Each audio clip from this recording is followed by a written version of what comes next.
Am revenit în direct, trecem de la top 1000 cele mai mari companii din România, trecem la DSSmith, care este cel mai mare jucător din România de pe piața ambalajelor. Noi acum mergem la Londra, la Greg DAWSON, Group Director Corporate Affairs and Sustainability la DSSmith. Greg? Hello. Hi, hello. How are you? Very well, how are you? Yeah, fine, thanks. How is London doing? Well, London's great, but I'm actually in Gimbav today, so I'm spending a couple of days in Romania. So loving the weather. So you are here. Yes, absolutely. And Yeah. what is the mood in Romanian? Yeah, well, I think Because so. we are border with Ukraine. It's in Ukraine. It's a war. And how you see the life in Romania? How is your activity here in Romania? Yeah, well, I've been to see. We have a big paper mill in Zarnești. Yes. And we have 300 employees there, and I've spent the last 2 days there. And the group are in great spirits. They're very enthusiastic. We're very lucky that we have a very motivated and a great group of people. Of course, like wherever you are, I think in Europe, the Ukraine situation is certainly in your minds. But I have to say, and I always enjoy the energy in Romania. I think it's an exciting place, and there's great energy with everyone I've met so far. So I'm very happy and lucky to be here. Yeah, DSSmith, it's a British company. You bought Eco Gimbav from a Romanian entrepreneur, I think 3 years ago. Okay, you are the biggest packaging group here in Romania and one of the biggest in Europe. So what is your target here in Romania? How you see the development? You put a lot of money here in Romania. Of course, we've invested 200 million in Romania, and we continue. We've actually been upgrading our capabilities.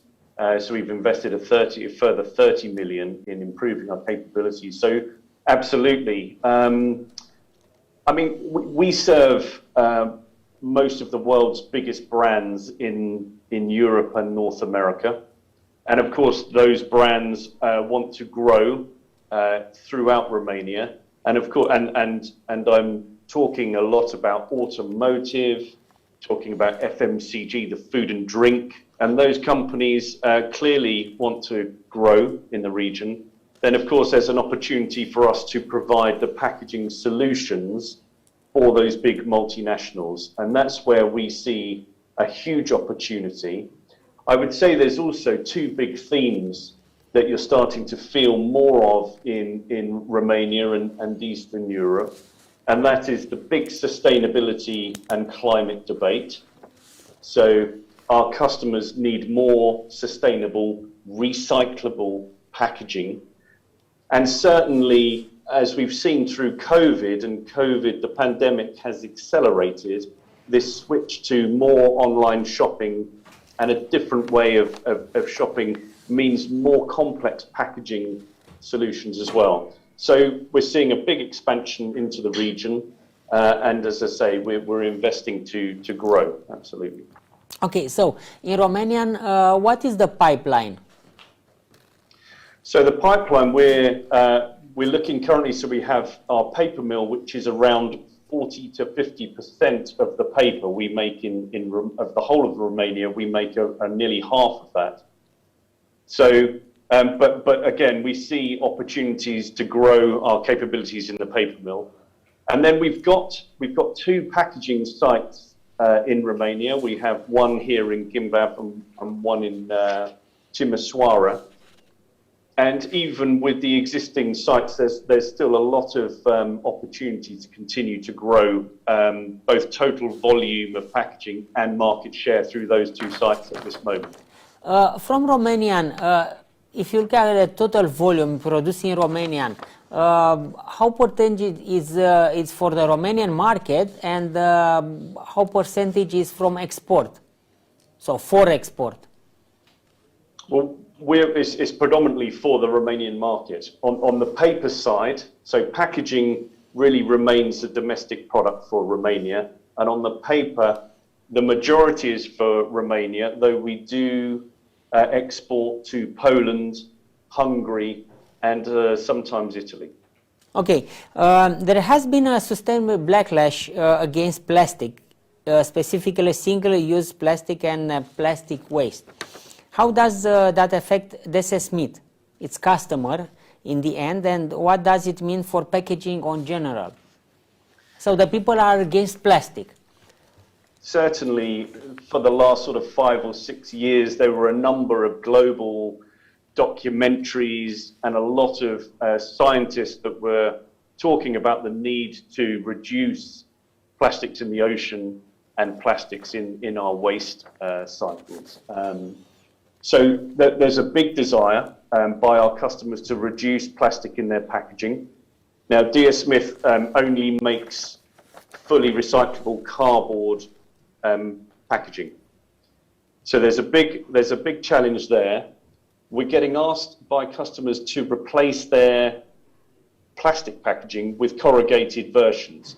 Now, plastic is very popular for many reasons. It's a versatile product. It is waterproof in lots of ways. So when you're trying to replace those items, it's a different challenge for corrugated and cardboard designers. So there's big opportunities, there's big challenges for us as well in how we design. But we've replaced in Romania over 2 million plastic units so far this year. And again, there's a big growth opportunity there.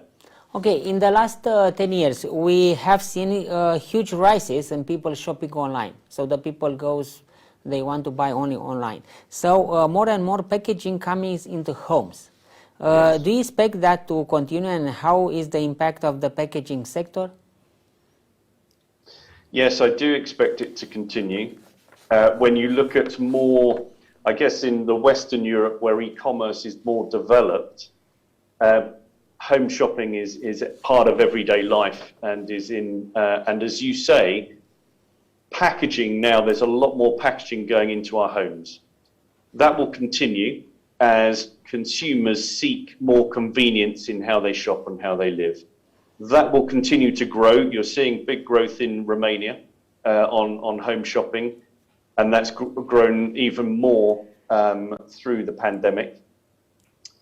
And what that requires is when you have more packaging going into the home, it must be, we don't have less plastic. So that's certainly a requirement for consumers. They don't want plastic. And they want it to be less packaging. So, unless it's designed properly, you could have a huge box for a small product. There's too much packaging, and it has to be quality and recyclable. Otherwise, it's a real hindrance, it's a real disappointment for customers. These 2 years COVID period affect your business? I think it affects every business and everyone's life. In what way? And especially here in Romania? Well, first of all, you have to protect your employees and to keep the factories working.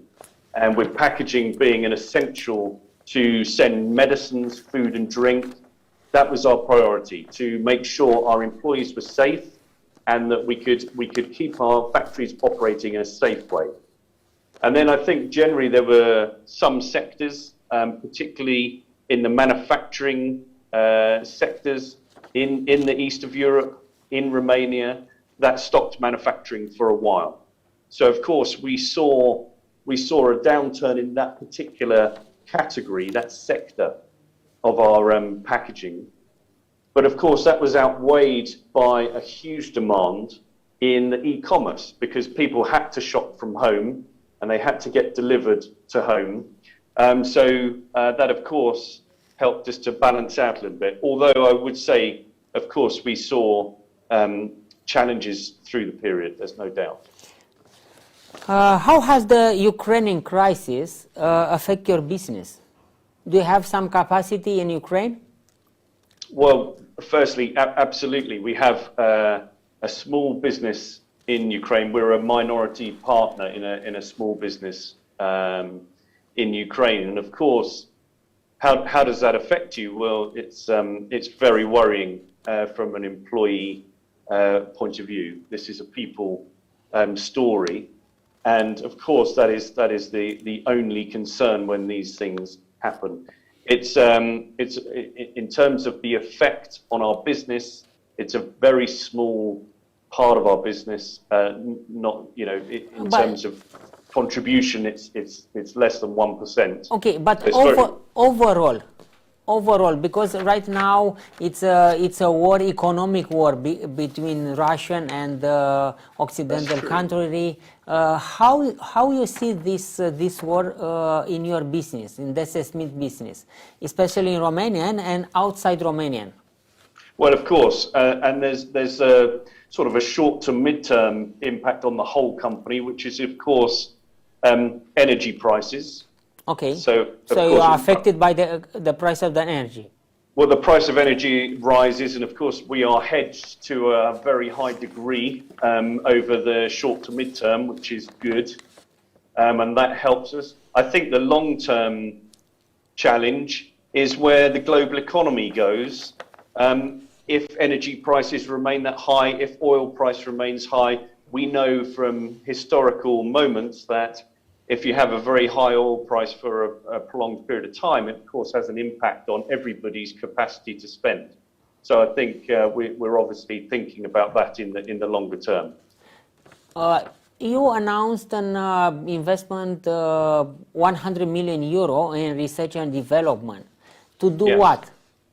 Yeah. What is the future for the packaging? Yeah, it's to respond to those two big challenges we've talked about. First of all, packaging must be more environmentally friendly and more sustainable. So we need to understand what types of new fibers, fully recyclable fibers we can develop. So that's through different types of wood and timber and plants and grass. What barriers could we create? And by barrier, I mean waterproofing, because they say if you want to replace plastic, you need to waterproof at times your packaging. So what can you develop to waterproof better? And we're looking at various barriers from the likes of seaweed, for example. So and then there's a large amount of investment going into design. So the company, including in Romania, we have designers. We have a design center in Here in Romania? Yeah, absolutely, in Timișoara. Nice. And we invite our customers in, and we can design 100 different packaging solutions. So again, we need to keep investing. So we make cardboard adaptable for all of these new challenges going forward through e-commerce, through different ways of shopping. That's where the R&D goes into. At the global level, it's a trend right now to decarbonization. How you respond to this trend? Of course. Well, look, we announced a science-based target, and a commitment to reduce our emissions to net zero by 2050. And that requires a significant investment across all of our sites. We have 300 sites across 34 countries. So we're really looking now, site by site, how we move from more fossil fuel-based operations to renewable energy such as biomass, biogas, and in the future, when it becomes more readily available, hydrogen. Okay, if you look at the business you have here in Romania, how is the percentage in your total business? That's a good question. It's 5%. Yes, it's around 5%. 5%, okay. And do you have, in 10 years, how is the plan in Romania? Do you intend to build another site or to buy another company if it's something available? And how you see Romanian economy? Because you mentioned that your products is related to the Romanian economy. Yeah, absolutely. So we think we've got some really good capacity, some really good growth in our existing operations. We've only had them for a few years. We've had COVID. So there's a lot of growth potential in our existing sites in Romania. I would also say, as a backdrop, we've also been acquiring, along with EcoPack and the EcoPaper, we acquired a big business for around 2 billion euros in Europe called Europack, and we also acquired a big business in United States. So we've got a lot of consuming of those businesses and bringing them into the business to do. So we've just been through a huge amount of growth. We think we can, if we're maximizing all of those facilities we've brought into the company over the last few years, we're going to grow significantly in Europe, in East Europe, and in Romania. In the future, of course, we will continue to look at opportunities. We see the East Europe as one of our big growth opportunities, where it's growing extremely well. I believe the economy is going to grow around 5% in Romania this year, so good potential. The way, certainly the opportunity for the services industries in Romania to grow, provide us with more opportunity. And of course, Romania has a fantastic heartland of industrial businesses that we're lucky enough to serve many of those customers. So we see a huge amount of potential today and in the future. Do you think in Romania we could do more with circular economy? Yeah, I think that's because a big... it's a lot of trends, a lot of people discuss about this circular economy. Okay, not to waste a lot of material, a lot of products. How do you see here in Romania? Well, look, first of all, the circular economy in simple terms. If you break the climate challenge into two, you have decarbonization, so the transition to renewable energy, but actually half of that challenge, half of the climate challenge, is about how we live our lives and how we look after our resources. And the circular economy is all about how we can reuse, remake, prolong the life of the materials, how we can use less materials. So it's better use of resources. And of course, every company in every country, in every industry, and every person can actually look at how they use their company or their personal resources. So for the last questions, how we see the economy, the world economy? And I mean, right now we have inflation, we have these huge prices to energy, we have war in Ukraine, we have sanction, okay? How you see the development of the economy this year and let's say next year? That's a great question that many more informed economists will be able to give you a better view. Of course, look, if you look, but from point of view, because you know the order for, let's say, for Romanian, and if you compare the order with the capacity, if you see what's happened in the other market, you can see how is the economy, whole economy doing. Well, so look, I think coming out, or I'm reluctant to say coming out of the pandemic, because we're still seeing peaks around the world. But actually, as we've learned to live with COVID a bit more, you were seeing some very strong rebounds in the economy, where governments were investing. There was a lot of government stimulus, and you could see some big growth coming back into the global economy. Of course, that was leading to inflationary environment. As supply chains got back working, there was higher prices for commodities. Now, so that was an inflationary environment that was offering good growth. I think when you factor in the crisis in Ukraine, that of course pushed energy prices very high, oil price high. And I think whilst the question is how how long does this crisis remain? I think in the short to mid-term, certainly, dear Smith, we have some good hedging in place and contingencies to manage that. So we're doing we're doing okay for the moment. I think traditionally, if you look back in the history of the economy, when you have a very high oil price for a sustained period of time, that is of course going to affect sentiment.